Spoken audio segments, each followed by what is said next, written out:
నా సాక్ష్యం ఏంటంటే 8వ నేను తైలాభిషేక ఆరాధనకు వచ్చినప్పుడు అయ్యగారు నాకు ఆశీర్వదించి నీకు మగబిడ్డని ఇస్తాడని చెప్పాడు.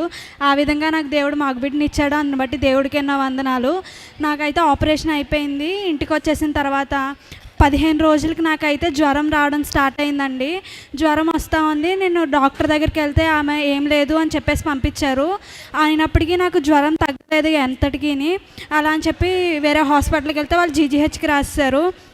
అమ్మ చాలా లోపల ఇన్ఫెక్షన్ అయిపోయింది నీకు కుట్ల దగ్గర, అర్జెంటుగా జీజీహెచ్కి వెళ్ళిపోమని జీజీహెచ్కి పంపించేస్తే ఆ రోజు అప్పటికప్పుడు జీజీహెచ్కి వెళ్ళిపోతే వాళ్ళు అన్ని టెస్టులు చేసి నీకు కుట్ల దగ్గర ఇన్ఫెక్షన్ అయిపోయిందమ్మా, అది ఒళ్ళంతా పాకే అవకాశం ఉంది, అలాగని జరిగితే నేనైతే ఏం చెప్పలేనని చెప్పారు.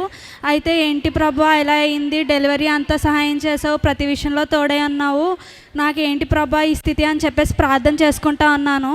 అలా ఒక 14 రోజులు అయితే నేను ఐసీయూలోనే ఉన్నానండి జీజీహెచ్లో. అలా అయిన తర్వాత నేను ఇంకా ఆఖరికి వాళ్ళు నా దగ్గరికి వచ్చి అమ్మ ఇది పైప్ వేసి తీయాలి లేదంటే ఆపరేషనే పడుతుంది అన్నారు. పైప్ వేసి తీయడానికి ట్రై చేస్తాం కానీ అది అవుతుందో అవదో తెలీదు, ఆపరేషన్ అయితే మేము చెప్పగలుగుతాం అన్నారు. ఏంటి ప్రభా నాకు ఆపరేషన్ అయ్యి 1 మంత్ కూడా అవ్వలేదు అని చెప్పేసి నేను ఒకటే ప్రార్థన చేశాను, ప్రభా నాకు కనుక ఏమీ లేకుండా నార్మల్గా నువ్వు ఇంటికి పంపించేస్తే నేను ప్రార్థనా శక్తికి వచ్చి సాక్ష్యం చెప్పుకుంటాను ప్రభా అన్నాను. ఆ రోజు నైట్ 4 గంటలకి తెల్లవారితే నాకు ఆపరేషన్ అండి. సాటర్డే ఆపరేషన్ చేస్తానని బుక్లో రాసి ఇచ్చేసి వెళ్ళిపోయారు. తెల్లవారితే నాకు ఆపరేషన్ అయితే దేవుడు తెల్లవారుజాము 4 గంటలకి ఆ కుట్టులో చిన్న కన్నం అండి, చాలా చిన్నది, పొక్కు చిదిపితే ఎంత చిన్న కన్నం పడుతుందో అంత చిన్న కన్నంలోంచి నాకు లోపల ఉన్న ఇన్ఫెక్షన్ అంతా దానికి అదే బయటకు వచ్చేసిందండి. అది నాకు తెలియకుండా నిద్రలో, నాకు తెలిసిన టైంలో కూడా కాదు, నేను పడుకున్న సమయంలో ఇన్ఫెక్షన్ అంతా బయటకు వచ్చేసింది. నేను డాక్టర్ దగ్గరికి అప్పుడే వెళ్తే డాక్టర్ అన్నారు అమ్మ కొంచెంసేపు ఆగిరా, నేను ఓటీలో ఉన్నానని చెప్పారు. సరే అలానే నొప్పితో వచ్చి పడుకున్నానండి. పడుకున్నదాన్ని మార్నింగ్ 8 గంటలకు లేచాను హాస్పిటల్లోనే.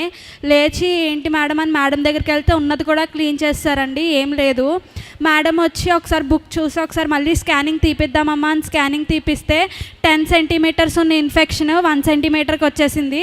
నీకు ఎటువంటిది లేదు, నువ్వు మామూలుగా ఇంటికి వెళ్ళిపోవచ్చు అని చెప్పేసి వార్డుకి వేసేసి నన్ను మండే డిశ్చార్జ్ చేస్తారండి. అందుని బట్టి దేవునికి ఎన్నో వందనాలండి. ఈ కార్యం దేని వల్ల మాత్రమే సాధ్యం. నేను ఈ చిన్న సాక్ష్యం దేవుడు దీవించును గాక.